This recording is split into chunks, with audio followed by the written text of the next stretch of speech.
Let's talk to Fleur Hassan-Nahoum. She's the Israeli Foreign Ministry's Special Envoy. She's former Deputy Mayor of Jerusalem and joins us now live from Israel. Very good morning to you, Fleur.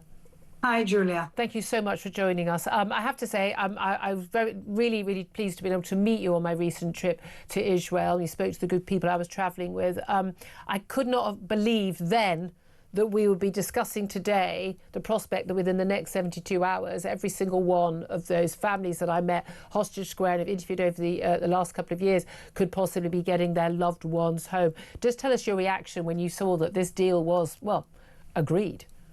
Absolutely. So we knew that something was happening when Witkoff and Kushner show up in Egypt and the rest of the government representatives for Israel. And we're just thrilled but cautiously optimistic because ultimately we don't know what's going to happen in the next 48 hours.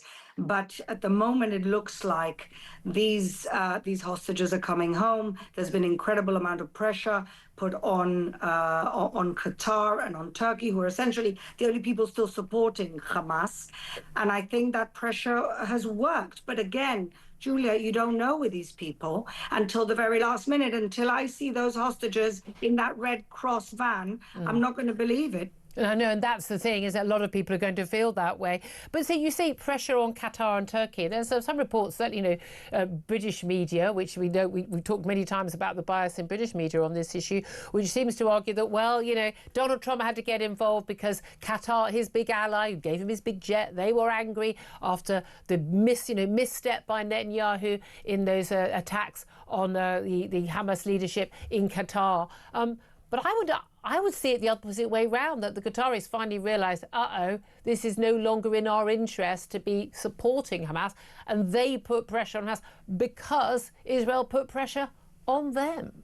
Absolutely right, Julia. Ultimately, Qatar have been funding terrorism for years. They fund the poison machine, which is called Al Jazeera. They fund universities to teach hatred. And so ultimately, the chickens came home to roost. For the first time ever, Qatar had a direct consequence of them supporting and being the spokespeople for the Muslim Brotherhood. Let's not forget, the Saudis can't stand Qatar for that reason because it puts their kingdom at risk. The Emiratis, the same thing. They've kicked Al Jazeera out of their countries, and yet the West just lets them in. And so I think I completely agree with your analysis. When Qatar saw that they all of a sudden were in the firing line, that definitely gave them an incentive, and the Americans helped out because Trump is very, very smart. He shows Qatar that now supporting Hamas is a liability. Yeah, and that's where it was always going to come down to that, wasn't it? It was in the interest of Hamas to keep the hostages and for their paymasters to support that, and they would carry on. And now it appears it's not. Here's the thing, though. There'll be many people who will argue, people who've been critical of Israel's response to the attack on October the 7th, that they believe it's unjustified. They make false claims about genocide, but they're provably untrue, categorically untrue, these claims, and that it's a uniquely brutal war and the like. The reality is, though, once Israel no longer has any hostages, lots of those same people will claim Israel has no justification to continue any war effort or any military presence in Gaza. What would you say to that? Well, that's why there's a 21-point plan that Trump and his people presented and very cleverly got the rest of the Arab world to sign off on it, the Europeans to sign off on it. All these people, all these cheering squad for the two-state solution, they've all signed off on this 21-point plan. And the 21-point plan... I thought it was 20 now. Oh, sorry, 20. Well, 21-point plan. But the point is that it gives Israel a perimeter of security between Hamas, between Gaza and Israel, something we never had before. So in some of the map that actually Trump put out on his social media about a week ago, it's very clear that perimeter for us gives us the safety that we need. Look, in an ideal world, Julia, we wouldn't be negotiating with terrorists, but we don't live in an ideal world. This is the cruel, brutal enemy that took our people on October 7th, and we need to get them back. And so, of course, we've had to make compromises. We're having to release 250 murderers from the jails in order to get these hostages. This is not a plan which is good for anyone, but at least it gets them home. I pray it gets them home. A lot of people have claimed that it is Netanyahu, that your Prime Minister's stubbornness and his urge to stay in power, keeping two particular right-wingers I'd say extremists in his government, that has prevented this sort of deal happening before now. What do you say to that criticism? This deal was never on the table, Julia, never on the table. They wanted to drip drab the hostages 2 at a time, 3 at a time. We saw what happened in January. 2 one day, 3 one day. We don't know whether they're dead. We don't know whether they're alive.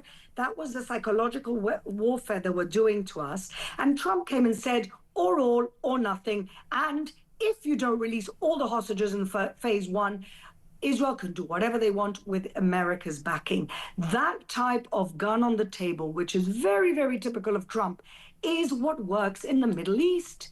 You know, this is what works here.